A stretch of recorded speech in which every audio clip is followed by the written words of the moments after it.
The longtime Cincinnati Bengals fan, I'm constantly waiting for the other shoe to drop and for me to be disappointed. Even when the Bengals seem to have the game in hand, they find a way to blow it.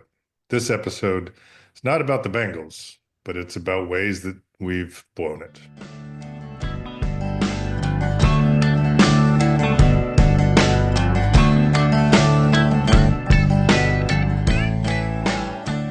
This is Third Song In with Chris Derrickson and Tom Polachek. Welcome to the podcast.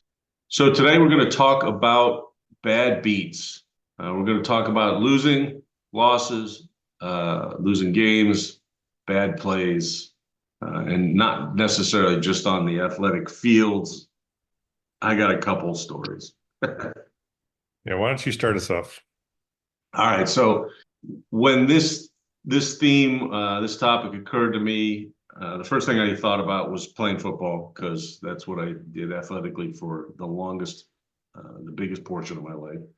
And I had a couple good ones, primarily because I played for shitty teams pretty much my whole life.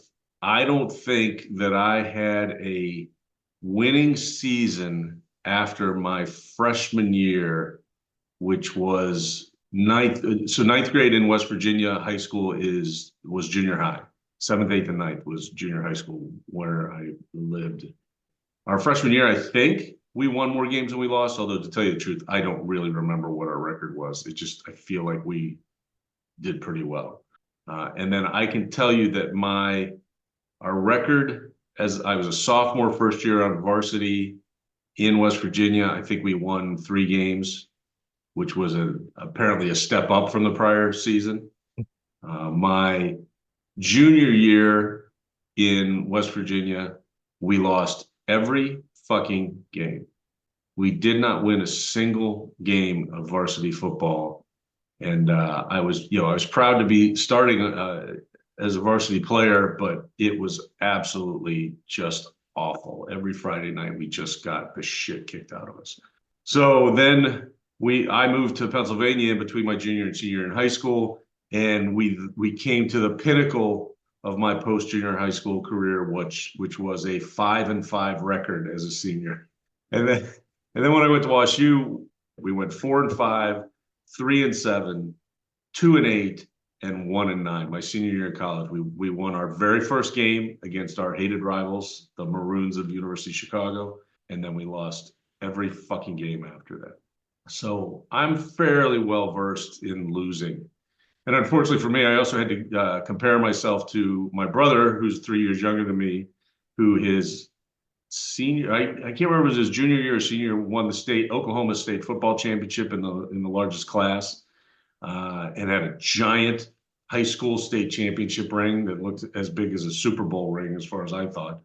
And then meanwhile, the woman I started to date, who I eventually married, my wife Dawn, won a national championship and has a national championship ring. So I don't really have any bragging rights when it comes to athletic endeavors.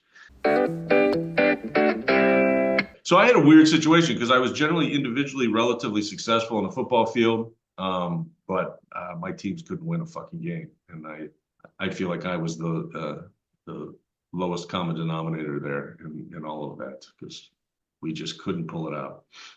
So I have a couple good, like, ridiculous stories about how we lost games. One of my favorites was we were in a close game. I was probably a sophomore or junior in college at WashU, and we had a tight end. He was a specimen. The guy, Todd Bowman, was like 6'4". I think he weighed about 235.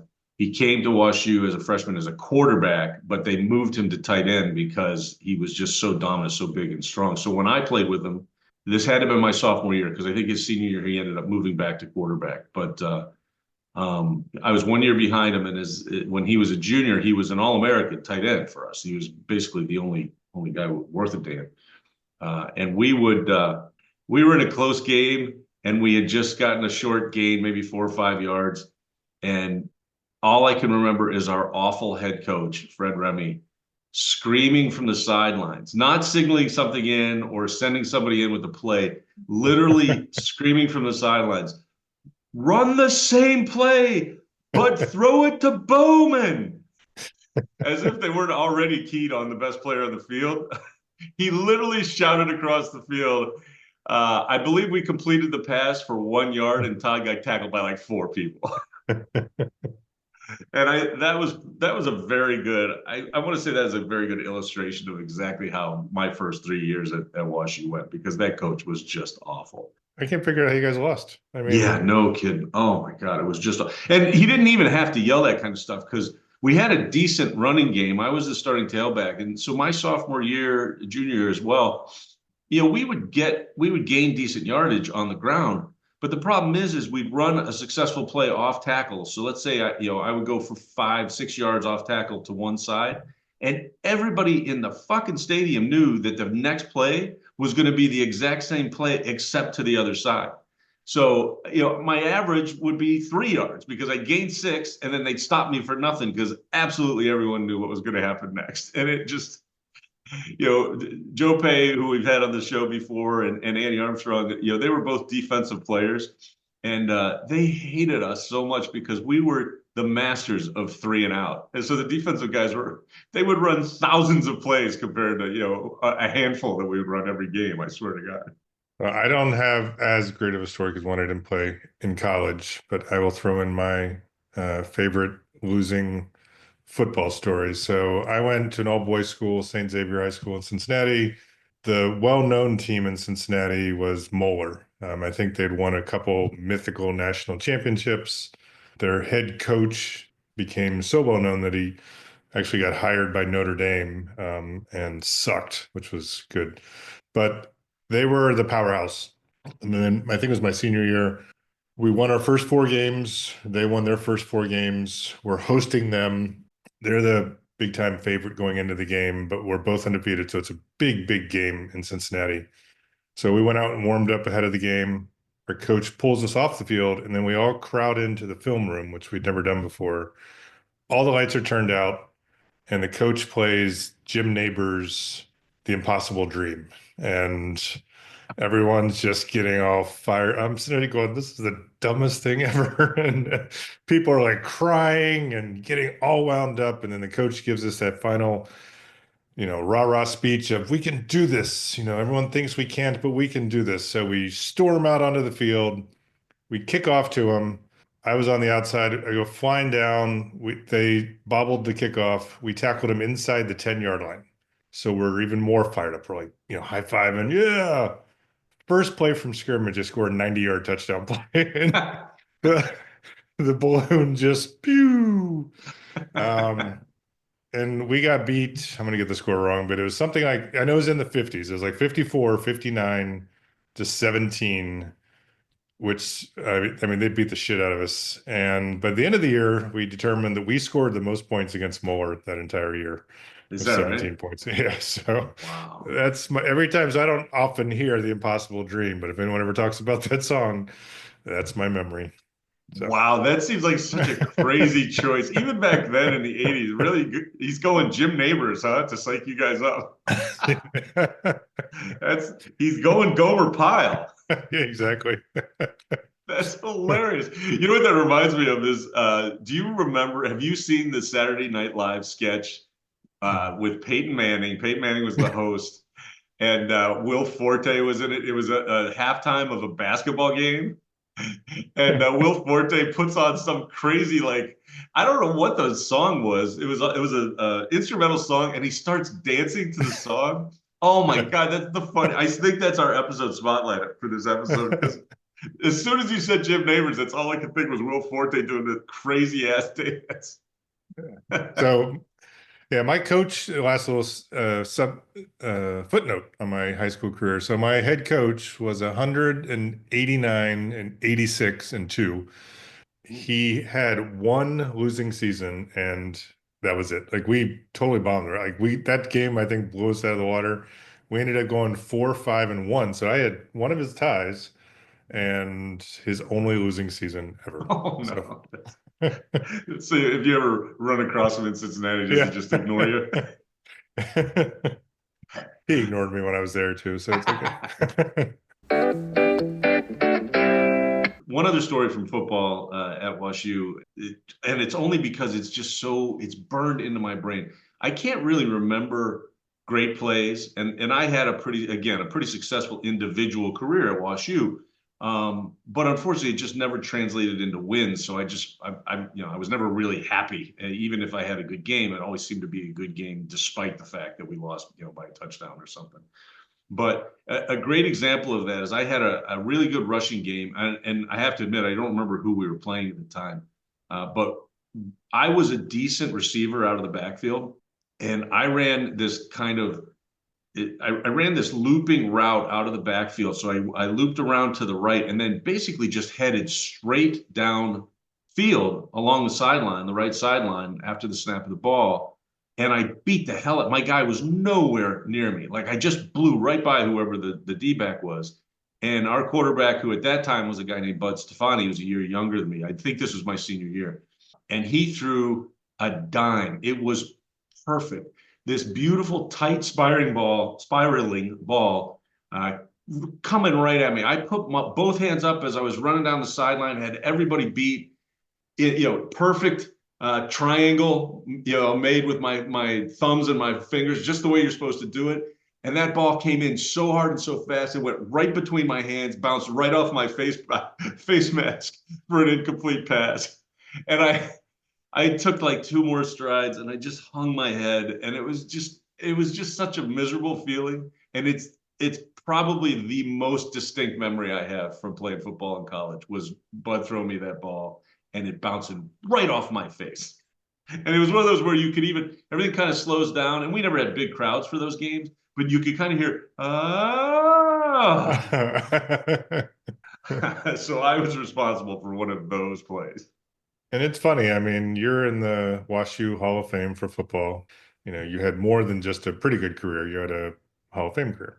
And one of your most distinct memories is dropping a pass. Yeah, yeah. And I don't know if that's just kind of being competitive. I think, it's like if you ever saw there was a documentary about Jordan, or it may have been, I can't remember if it was about Jordan or it was the Bulls documentary, but they interview him basically now. And everything he talks about is people who slighted him. It's everything bad that he used. And obviously he's at a whole nother level than practically anyone as a competitor, as an athlete. But he just always seemed to look back at the negative of things. And you could see that that's how he motivated himself. But I remember a lot more bad plays than I do good plays. Or at least I remember good plays, but I don't remember them as if I were still there. Like if I close my eyes, I can see that ball flying in my face right now. And that was a long time ago. I think you have a couple bad beats after college. Yeah, so I was trying to come up with stuff that wasn't football related or sports related in general. And one of my favorite stories was when I was in law school my third year. It was a bad time to be coming out of law school. There weren't many jobs. There were a lot of graduating law students and had been for the last year or two. And the market was basically flooded. So there wasn't much in the way of opportunity for any of us graduating other than the people that were, in the top, 10% of the class. And I think I met those people, but I wasn't one of those people. So what you did back then is you prepared your resume, and then you did cover letters, and you just mailed them out, physical mail, snail mail, to whoever you thought might be interested in you. So I sent stuff to big firms, I sent stuff to small firms, I sent stuff to government agencies. By the time I was applying, they were like, look, shotgun it, because there's no telling where you might get a chance to get a job. And one of the firms that I sent a letter to was Steinberg, Polachek and Goodman in Chicago, Illinois. And that law firm, the Polachek in the name, was my grandfather, who had passed away 20 years before that.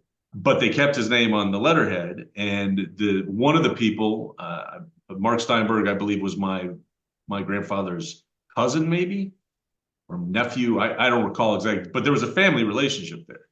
And I sent my cover letter and I personalized it, and it was very clear I didn't know him. We weren't close at all, But I signed the letter, Tom Polachek, which is also, by the way, my dad's name. And in return, I got a form rejection letter from Steinberg, Polachek, and Goodwin.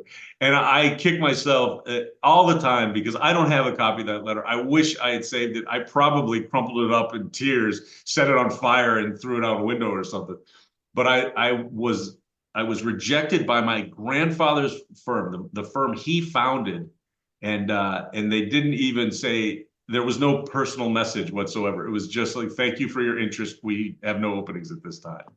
And that almost broke me as I was searching for work as a third year in law school. Yeah, you should have kept that letter. Couple things, couple mementos I wish I had kept. I looked at this and I'm like, he had to have typed that wrong. Like, why would a company that has Polachek in its name like flat out reject him? But I was like, he must have been thinking something else and typed in his own name. But no, that was Grandpa Fred. That was his firm. Now again, he was long gone, and it wasn't as if I was in contact with him. But you would think they would, at least if they saw the name, they might make a call anyway and see if and for that matter, my uncle is an attorney, practicing attorney, and was then. And he is pretty close with, and was at the time very close with Steinberg. So you'd think he would just call and say, hey, do you know who this is? No, they just, thank you for your interest. We have no openings at this time. That's all I got. It'd be even funnier if they spelled your name wrong when they wrote it back to you. Yeah. All right, I have one quick one, and I'm wearing a Duke shirt right now because I am currently employed by Duke. I've been for 8 years as of 2 weeks ago. But I was the registrar for 10 years at UNC. The Duke registrar position opened up. I hadn't thought at all about moving, but I was like, what the hell? Process went along. I found out that I was one of 3 finalists. So I started to get my hopes up. Happened to be at a conference with a bunch of registrars, and at least one of the other ones who was a finalist was there. I didn't know who the third finalist was. It was just one of these, I don't know how they kept their name out of it, but they did. So that guy comes up to me and he says, hey, I just found out that I didn't get the job at Duke. So it's down to you and whoever the other guy is. I'm like, oh, great. So I'm like starting to get my hopes up even more. I remember I was walking by a pool and a bunch of guys were there. And there's a little gathering of people and they're all like smacking this guy in his back. And I'm like, what's going on? He's like, oh, he just got the Duke job. I'm like, motherfucker. So I walk over and it's a guy that I knew, and he had told everyone that he didn't apply for the job. So he flat out lied, which is fine. I guess he just wanted to keep his name out of it. Yeah. I didn't overly like him at the time. So I'm like, that motherfucker. So I go over and I congratulate him and, whatnot. And it was just a shitty way to find out. I mean, I did eventually find out, but they didn't call me. Even though I'm the finalist, they ended up sending me the letter, that I had to wait for another week. It's like, so how did this one guy find out? But yes, it sucked. Ends up, I have become really good friends with the current registrar. Because of that, I ended up getting the current job I'm in, which I'm much happier in. I'm happy to be out of the registrar world and more on the IT side. So things work out for a reason, but at the time that sucked. So it wasn't my grandfather though that rejected me. I'm just telling you. He said you were related by blood. Well, I have one bad loss story from my legal career, and for quite a while after I started practicing up here in the Joliet area, I was an associate for a law firm, so I was kind of the jack of all trades. I covered stuff for people, and I did pretty much whatever came in that nobody else wanted to do. And one of those areas of practice was criminal defense. I was basically the only person who did criminal defense, and I was fairly limited. I did mainly misdemeanor and traffic defense work. Every once in a while, I would catch a felony, but not very many, and not very many kind of serious felonies. I ended up, one of my partners who clearly decided he didn't want anything to do with this case said, hey, I got this case. I want you to take it over for me. And it's set for trial in about 2 weeks.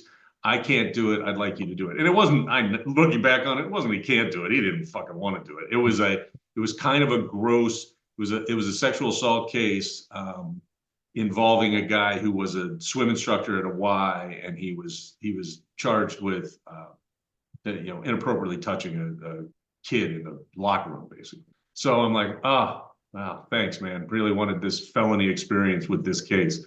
So luckily it wasn't a jury trial. And the reason, going into the strategy of all there was no jury demand because you don't want that case in front of a jury. So the best chance was to try it in front of a judge who hopefully is going to be a little bit more neutral and just look at the facts, et cetera. Well, we went to trial. The judge, who I respected, was neutral, did look at the facts, and found my guy guilty as hell. So I put on the best defense I could, which was really just my guy saying he didn't do it. And he was found guilty. He was sentenced to probation. He didn't do any prison time, but in Illinois at that time, like I imagine most states, he had to register as a sex offender as a result of being a felon. That happened about, I want to say, less than a year later. I left work. I want to say it was on a Friday evening. My wife was going to be working that evening. I just, what I think happened was I went to the bar across the street, Chicago Street Pub, which we've talked about in the past. I had a beer or two with people, and then I just decided to go home. And when I left for home, I was hungry, and I ran through the drive-through. I ran through the Kentucky Fried Chicken drive-through, which was about halfway between downtown Joliet and where I was living. I pull up to the speaker. I give my order, which was for a chicken sandwich and like a Diet Coke or something. I pulled up to the first window to pay, and the guy who takes my money is the guy I represented and who was found guilty. And I was like, hey, I actually can't remember his name, but I'm like, hey, Randy, how's it going? And he's like, hey, and that was it. So I give him my money, I get my change, I pull up to the second window, and I'm waiting there for a minute or two, and Randy hands me my sandwich. There's not another person at the window. Clearly, Randy ran from the register and made my sandwich and then gave me the bag. And I was like, thanks, man. See ya. Good luck. And I pulled away, and I was still holding the sandwich, and I just dropped it on the floor of the passenger side, and I drove to Burger King. I was like, there is no fucking way in hell I am ever getting close to even opening that sandwich, the wrapper of that sandwich up. God knows what was in that sandwich. So that's another one of those. I could see it clear as day.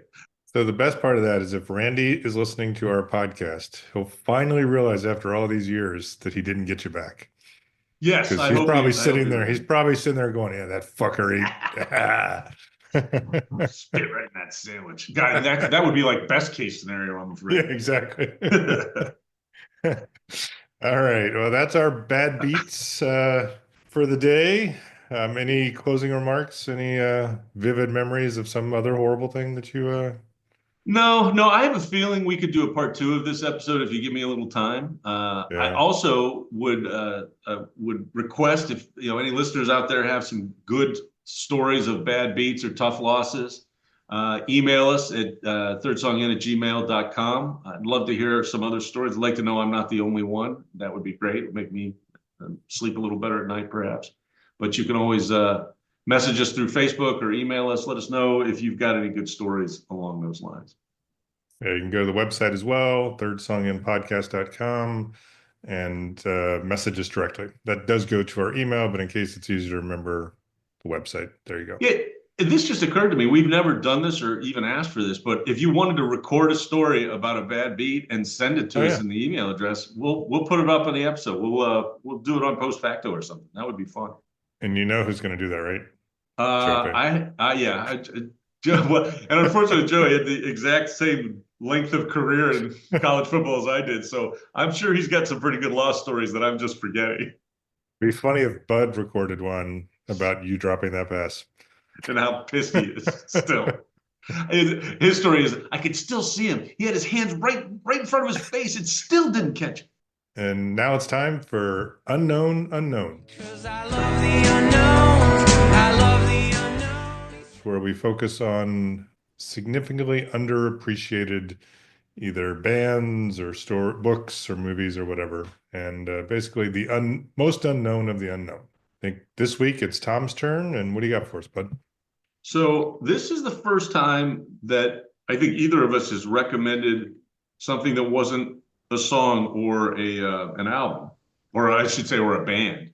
Yeah. And I came up with a film that I ended up watching on Prime, I believe. And it's from 2017. I had never heard of this film. No one's ever told me about this film. It's got a high rating if you look at IMDb or Rotten Tomatoes, but I feel like it is a kind of one of those secret gems of pop culture. And it's a movie called Lucky. It was directed by John Carroll Lynch, and it stars Harry Dean Stanton, who I think is a great actor. He's definitely kind of a quirky dude and has done a lot of independent film, and this is certainly one of those. But Harry Dean Stanton plays a guy whose name is Lucky. They call him Lucky, and he's just this old guy who lives by himself out in a trailer. It's got to be in Texas or New Mexico. It's out in the Southwest somewhere, and it follows him around for a day or so, and it just is an exploration of being old, and frankly being old and alone.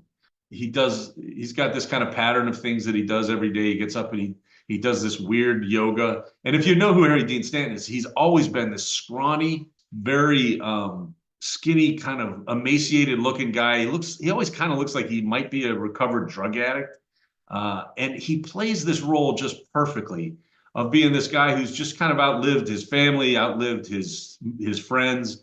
So everybody around him in this tiny little town in the Southwest knows who he is, but they're all younger than him, and they all say hi to him. Sometimes he's kind of gruff, sometimes he's kind of grumpy. But the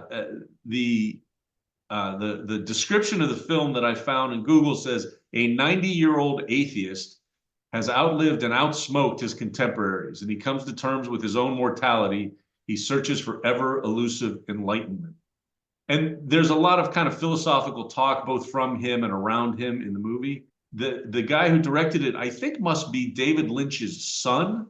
David Lynch actually is in the movie in a bit part. So I assume that John Carroll Lynch must be related to him at least, and maybe his son. But it is really a cool film. It's very quiet. It's kind of slow moving. There's one scene that's a little bit surreal that threw me off just a tiny bit. But otherwise, I just thought that Harry Dean Stanton's performance was so complete and so accurate in terms of catching this guy who doesn't want to die, but doesn't have a whole lot to live for anymore, because most everybody he's known and loved is gone. And I really, really enjoyed it. I came across it completely by accident, and I think it's a good unknown, because as far as nobody's ever mentioned this film to me. I've never seen it reviewed or in print anywhere. And that's my recommendation as my unknown for this episode is the film Lucky, starring Harry Dean Stanton. Looked up John Carroll Lynch because I assumed, as you did, that he was David Lynch's son. If he is, he doesn't advertise it, at least on Wikipedia. Oh, is that right? But do you know who he is? He's an actor too. He played the husband on Fargo. Yes. You know what? I forgot that. And I did want to bring that up as a kind of an interesting point, because he doesn't look like David Lynch, and he's a fantastic character actor himself. He is, yeah. He's great. So I was dying to say something as you were telling. It's a great recommendation. I want to check it out. But I looked up David Lynch. I don't think I realized he passed away within the last month. Yes. No, I knew he passed away. And that was the other thing I was going to bring up about Harry Dean Stanton, is that he died in 2017. Oh, wow. So I don't know if this is the last film he did, but it's one of the last films he did. Obviously they would have filmed it before 2017. I assume they filmed it before he died. But it's kind of interesting to me that he did this movie about death and approaching death so close to when he actually passed away.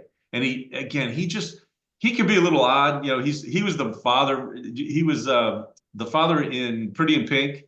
He was in classic indie films back in the early 70s. He's just always been around. He's in the very last scene of a movie called The Straight Story, which was directed by David Lynch. It's my favorite David Lynch movie, and he just always adds a lot, I think, to a film. And this is one of the only ones I've ever seen where he was the main character and carried the whole thing, because it's really mainly just following this one guy around. So it is a high recommendation for me as an unknown, and hopefully more people will see it. So I could just look it up and confirm this before I just throw this out, but that would constitute research. So um, he was in Hoosiers, right? Yes, he One of was the most, the drunk. yeah, he was, yeah, exactly. And one of the more memorable, like a fantastic movie, and Mhm. he left an indelible mark just in, I mean, he wasn't a major character, but it sort of showed how he could steal movies. He's Yes. a great, like you said, a great character actor. Yeah, absolutely, absolutely. It's nice to see that, and maybe he's been the lead in other films that I don't know Yeah, about, but it's nice to see that before he died, he got to play a role where he had to carry the whole film, and I think he did. I loved it. I thought it was great. nice job. Thanks. All right. For that will bring us to our recommendations. For the last couple seasons, what we've been doing is since we do 10 episodes a season, we choose a decade, and then each incremental episode, we will do recommendations from that year. So we're in episode 9 of season 6. So that takes us to the wonderful year 1999. Why don't I go ahead and start because you probably have a little bit more in-depth recommendation than I do. Okay. Although I'm very proud of my recommendation. I chose a book, which is not something that I've done a lot, but what is consistent here is I didn't finish reading the book. So that's why I don't always recommend books, but I do read quite a bit. This one I have an excuse though. So my recommendation from 1999 is a fantastic book, as far as I can tell, by Neil Stevenson, called Cryptonomicon. Shows up on multiple lists from 1999 as one of the best books released. It won significant awards. It highlights his writing style. I'm about 25% into the book. Almost all of Stevenson's books are more than 1,000 pages long. I've read, this will be the fourth of his that I've read. I have the same experience. I start and it's dense and he just throws a lot of stuff at you. And I'm like, fuck, I'm never going to make it through these 1,000 pages. So then I stop, try to read something else, and something sticks with me because he has a fantastic vocabulary. He's a great writing style. And even though he has thousands and thousands of pages, there's always a sentence or two that just hits you. Like he's a really great writer. So Cryptonomicon is all about cryptology and codes and there's two sort of storylines going on. One back during World War II with the breaking of, was it Enigma, I think was the German Hmm. code. And so and he has in both, and I'm sure it'll come together in a more complicated way than even I realize.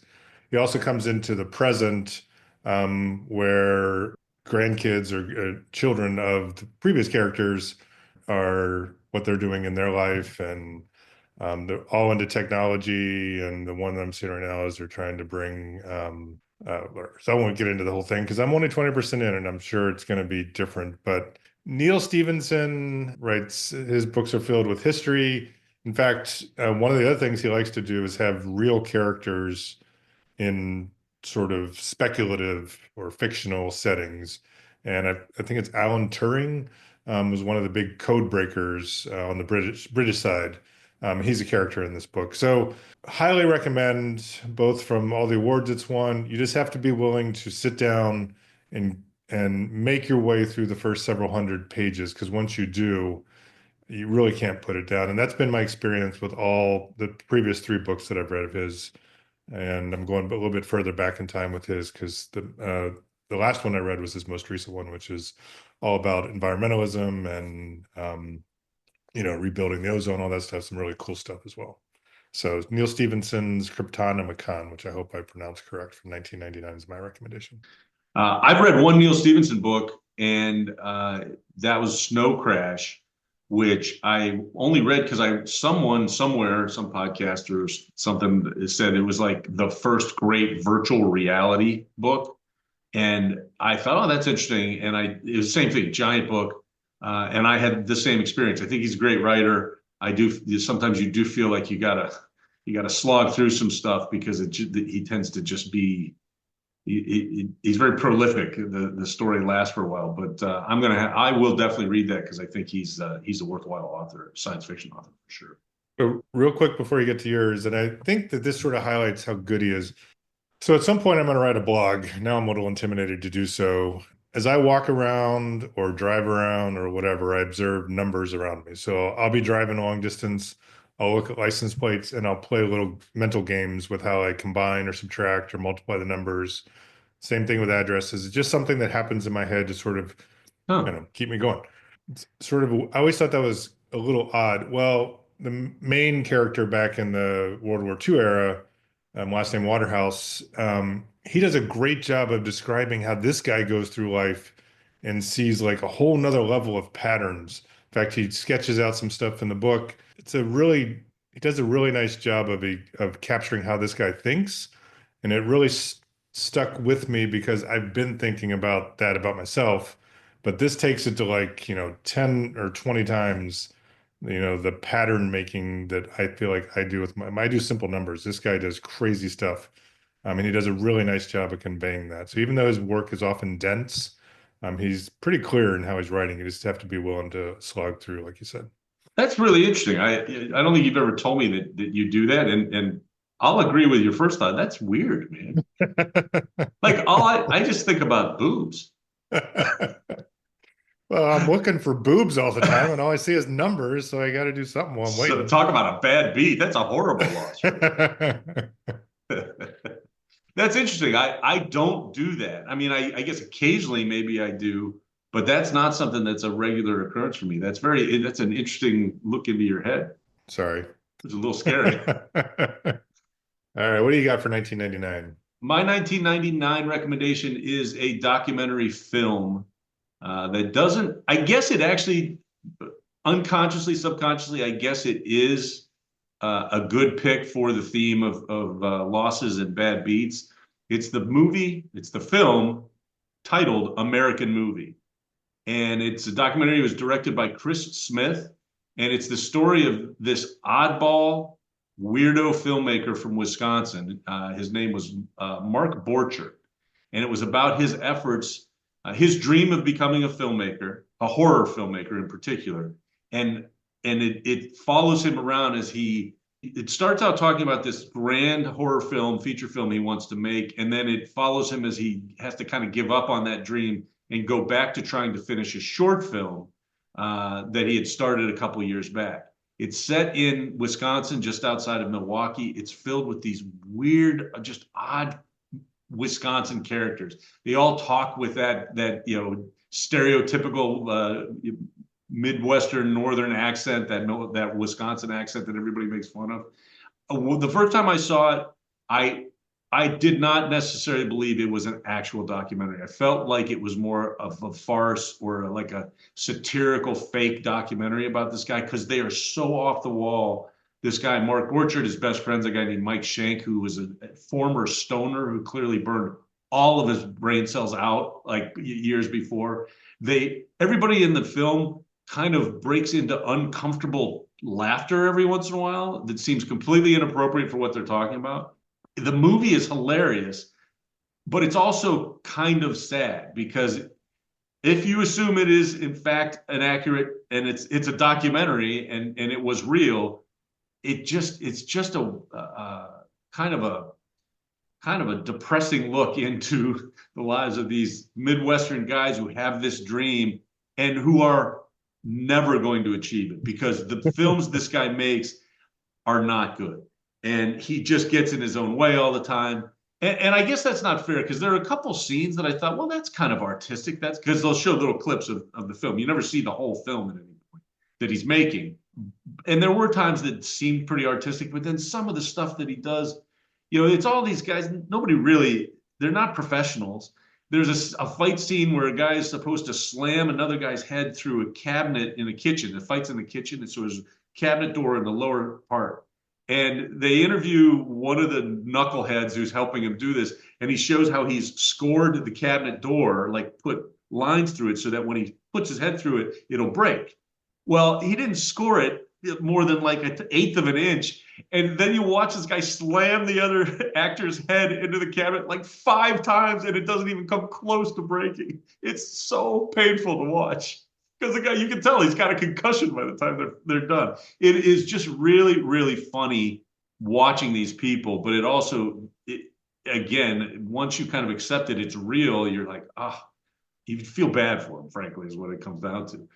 And I believe it is a real documentary, and I believe it is a true story. It won the grand jury prize for U.S. documentaries at the Sundance Film Festival.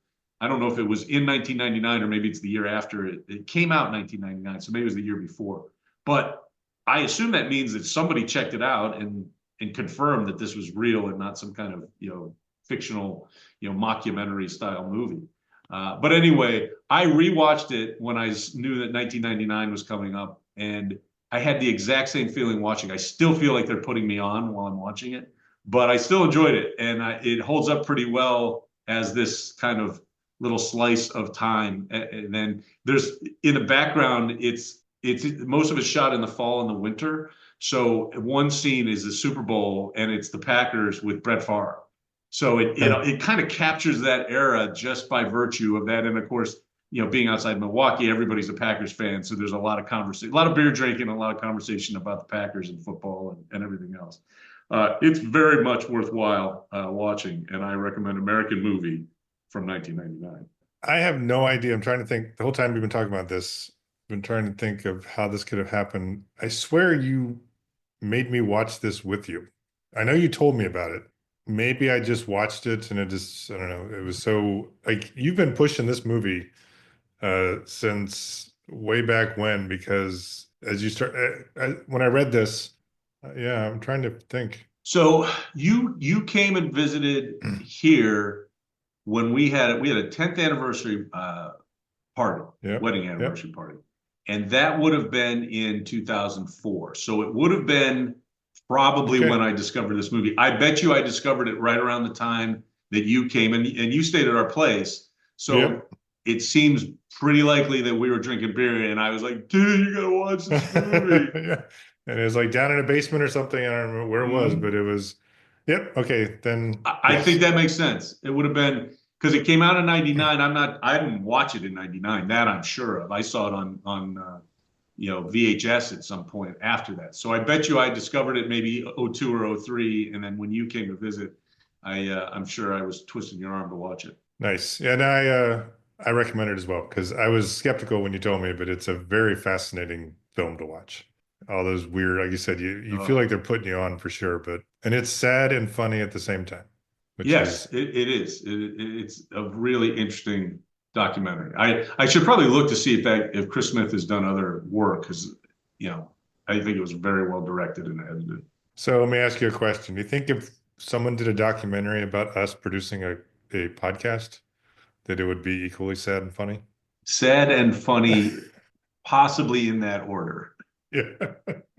I think American Movie is funny and sad. Ours might be the other way around. I do think we have no illusions that we're ever going to be. Yeah, that's the difference, right? Because Mark Borchardt was absolutely, he would have these crew meetings and he was so excited about what he was talking about. And, all these knucklehead, Wisconsinites are all staring into space. They're not paying any attention to what he's talking about. You're just like, yeah, this isn't going anywhere. All right, our next segment is Post Facto. It's a mistake. It's a mistake. Post Facto is our opportunity to correct mistakes we may have made in earlier episodes or provide additional information or supplementary information about stuff we talked about previously. I had a couple things I wanted to bring up real quick.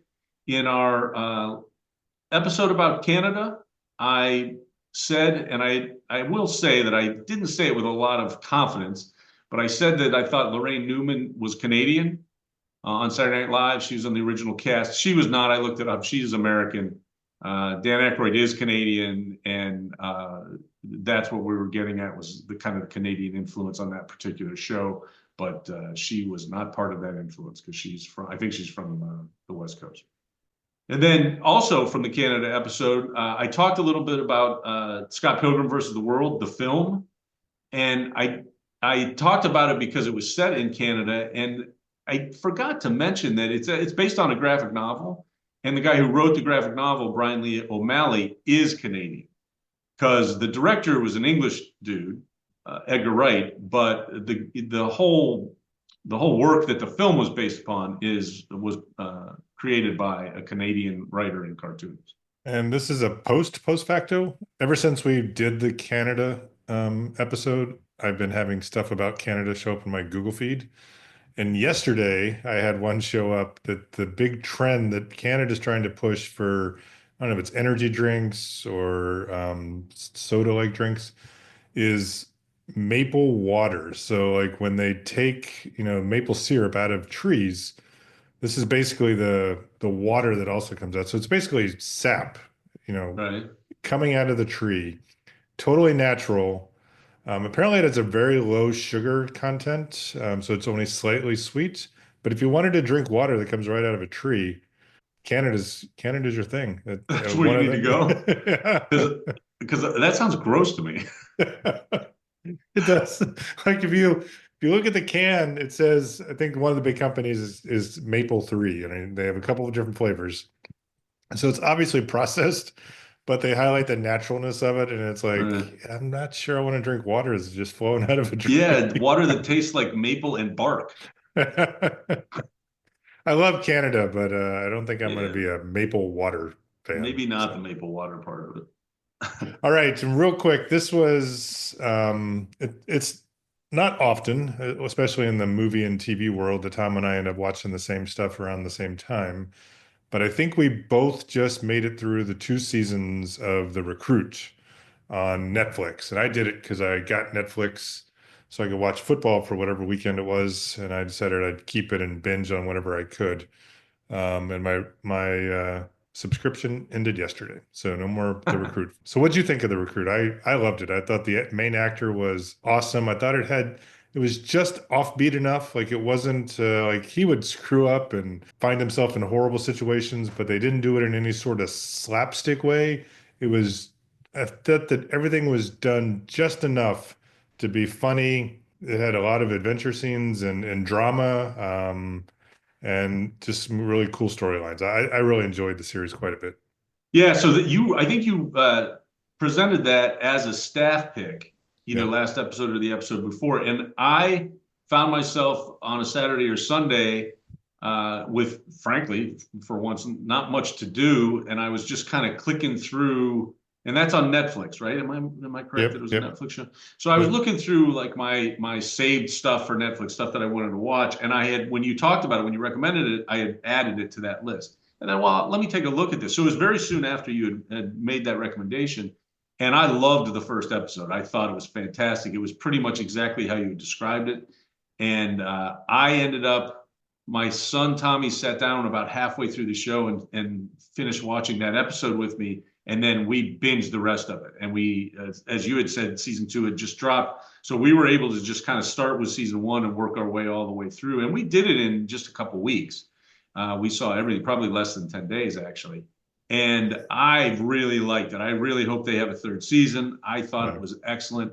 I think that the lead actor, whose name escapes me right now, really holds it together, holds the show together. He's got he's got that leading man thing where he's just kind of funny at the same time that he looks like an action hero, Yeah. And he plays a guy who sometimes is just fumbling his way forward. He plays a lot of vulnerability, I think, while still being very gutsy, very kind of courageous. And he's got a very specific moral compass. He's got a lot of issues, emotionally speaking, but he just always wants to do the right thing. And he's been placed in this environment where he's like the only one who does have that moral compass.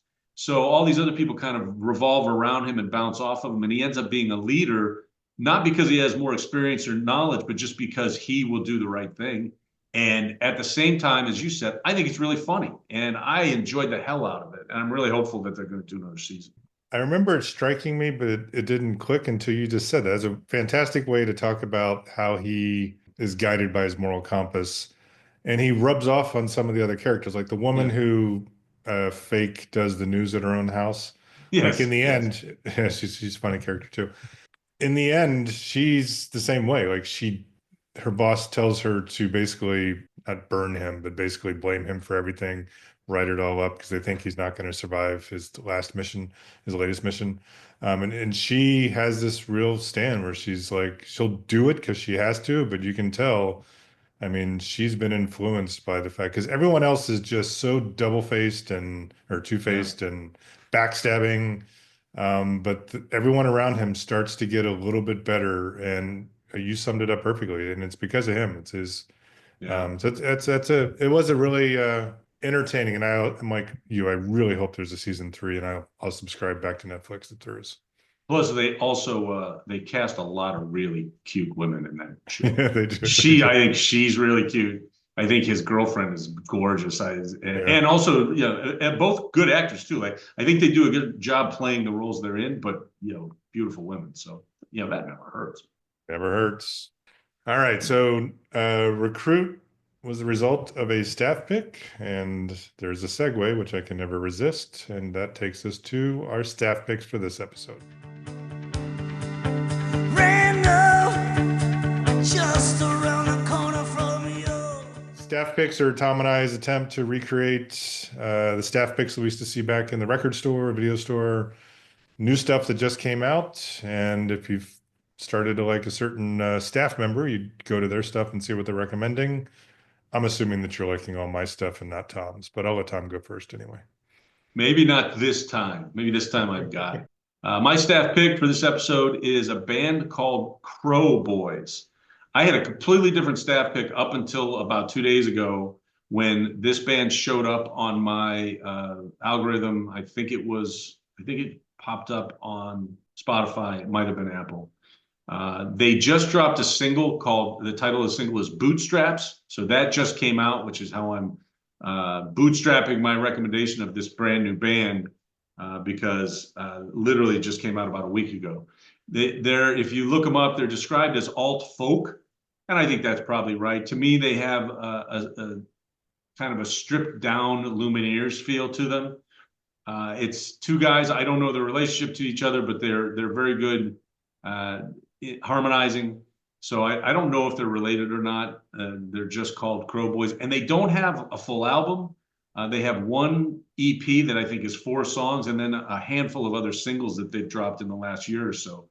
On Spotify, I noticed that they do have quite a few followers, like over 300,000 followers, but they don't have a big body of work that I'm aware of. I think they got a real earthy, stripped down feel, as I said before, and the song Bootstraps is just really cool. So I was going to recommend a TV show, and I may do that somewhere later on down the line, but I couldn't help myself after listening to Crow Boys, Crowe Boys.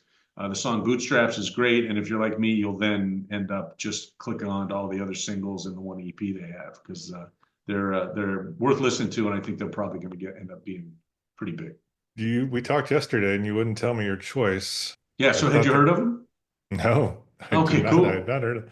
Yeah, and I just pulled them up on YouTube Music. On YouTube Music, they only have 3 songs, and like you said, they got like anywhere between 51,000 and 15,000 plays. They have 3 listed, and Bootstraps is just released on YouTube Music as a video, not as a song yet.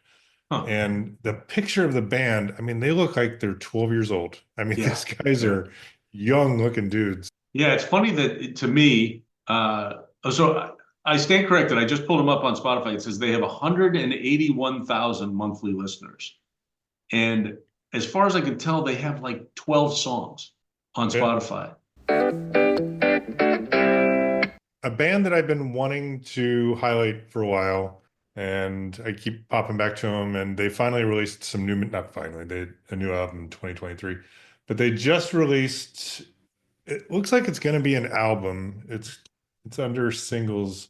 It's called Bare Bones Volume 1, and it's three new songs, and the one that I like the most is the first song.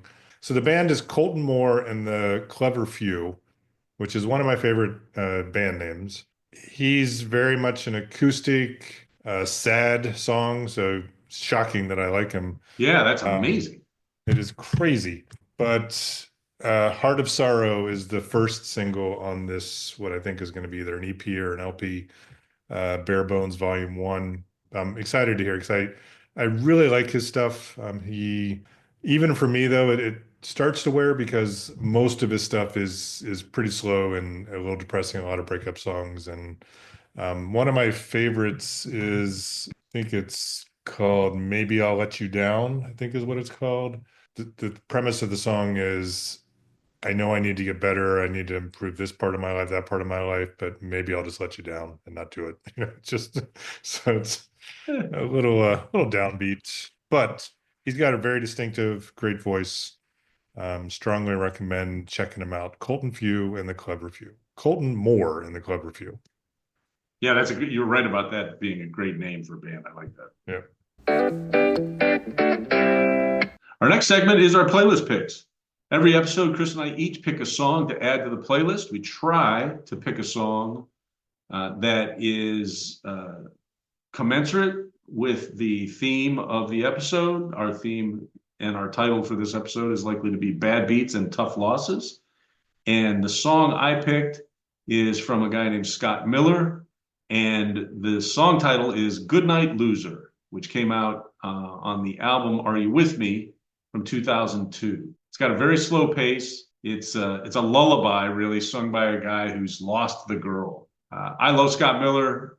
He's one of those people that kind of Chris and I both discovered together. I'm not sure which one of us founded the V-Roys first.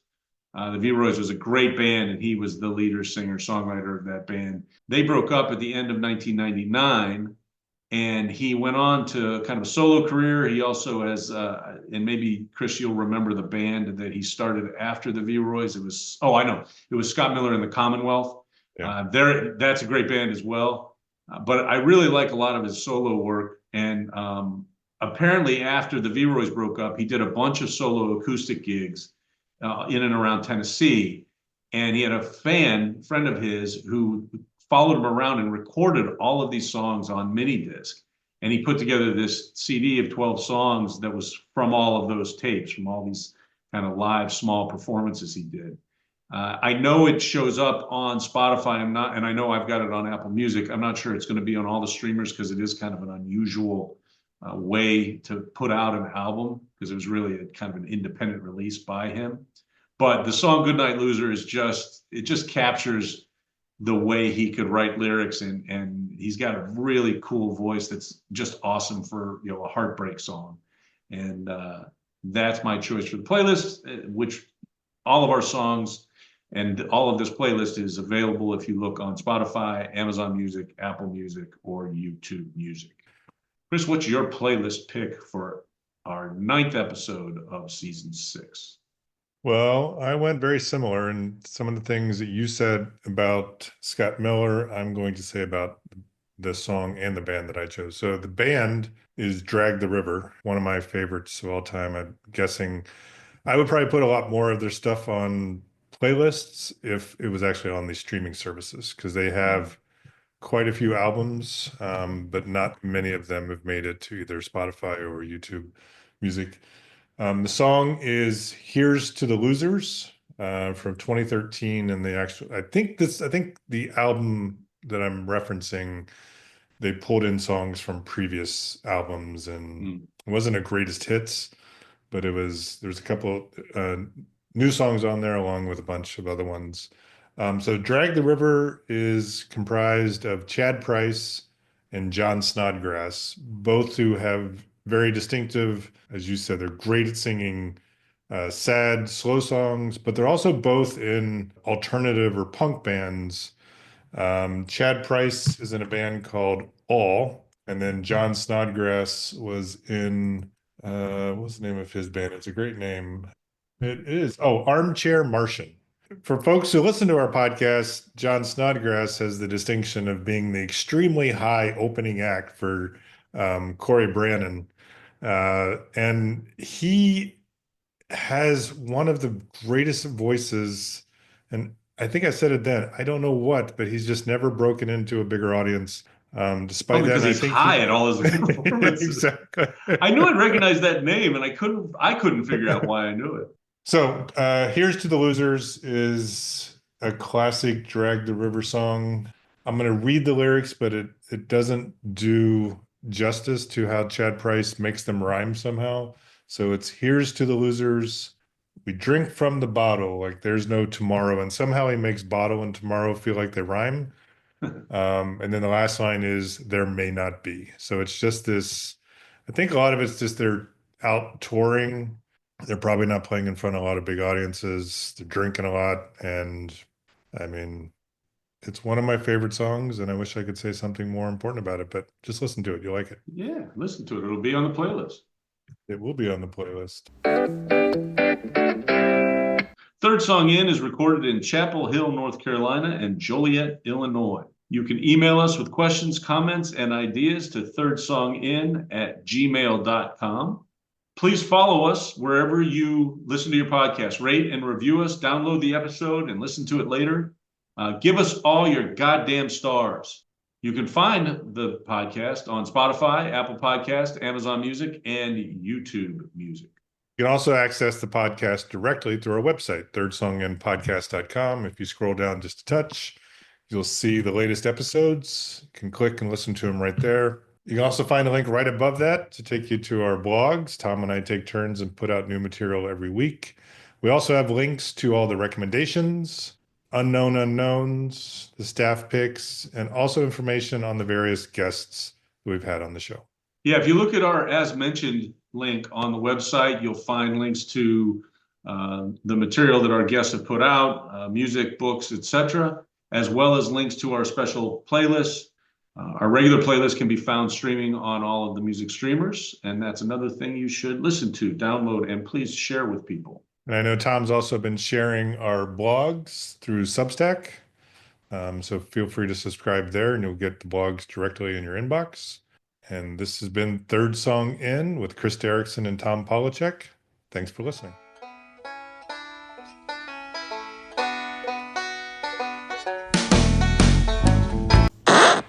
Hurt my neck backing out of the driveway in my car yesterday, Nice. looking over my shoulder. That's all I did.